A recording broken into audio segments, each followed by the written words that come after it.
The kisses of the sun were sweet, I didn't blink, I let it. What's up, people? So last night I rewatched Star Wars The Force Awakens, and since YouTube terminated my old channel with my original review, I thought I might as well do another one, since this is one of those films I like to revisit now and then. First things first, I don't think it's a good movie. I would even say it's great and I vastly enjoy it. But that doesn't give you much on the quality of the film, now does it? Star Wars is about three things: characters, good versus evil, and mixing different styles of filmmaking. This movie excels at most of those things at the expense of something better, like a stronger, more original story. Yes, it does feel a lot like the original trilogy. Can't say whether or not it resembles A New Hope more than the other two, since I've only seen that movie once. It's by far my least favorite of the three, but The Force Awakens' flaws are mostly based on the direction they chose to take with the franchise. It's not a bad one by any means, and at the same time that it looks and feels like Star Wars, it's also the complete opposite of Star Wars. Instead of having one guy coming up with all this new original shit and his friends helping him out, now it's just another Hollywood franchise, and that's sad.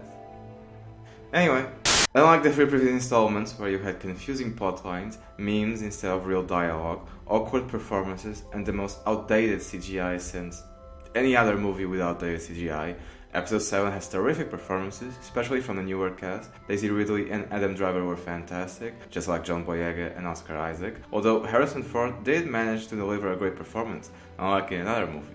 The dialogue was cheesy, witty, and smart, just like it should be in a Star Wars movie, and the special effects were great. I have seen better, but as long as they don't take me out of the movie, I don't really care. The fast pacing was a bit of a turn-off. There were a lot of individual moments that came off rushed and incredibly planned, and you'll notice this the more times you watch the film. Scenes like this one feel like they could have been improved upon, instead of just cutting to BB-8 revealing R2-D2 just for the sake of propelling the plot.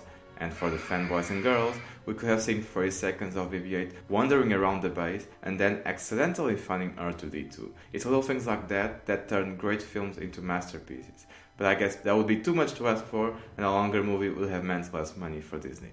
Anyway, the worst parts for me, besides the obvious wasted opportunities, weren't any of the character's development or a particular retread of an older plot point, but the inefficiency of the stormtroopers and the whole geopolitics of the universe. How could the Empire, now the First Order, rule over anything when their military might is so shit? In this movie, the stormtroopers managed to do more than in the original trilogy, I'll give them that, but still, aren't there other nations or organizations that could easily overthrow them? Even with their current state of technology, I highly doubt they could ever defeat the United States, Europe, Russia, or China.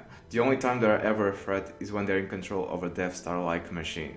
And with that comes the problem of how the hell did they build one in the first place? Where did they get the resources, manpower, and time to build it safely?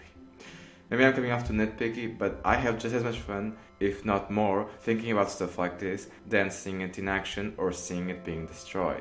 It's all the political storylines and subplots that make shows like Rome and Game of Thrones so enthralling and addictive. But I guess Star Wars isn't really about that. Anyway, I'm giving Episode 7 The Force Awakens an 8 out of 10.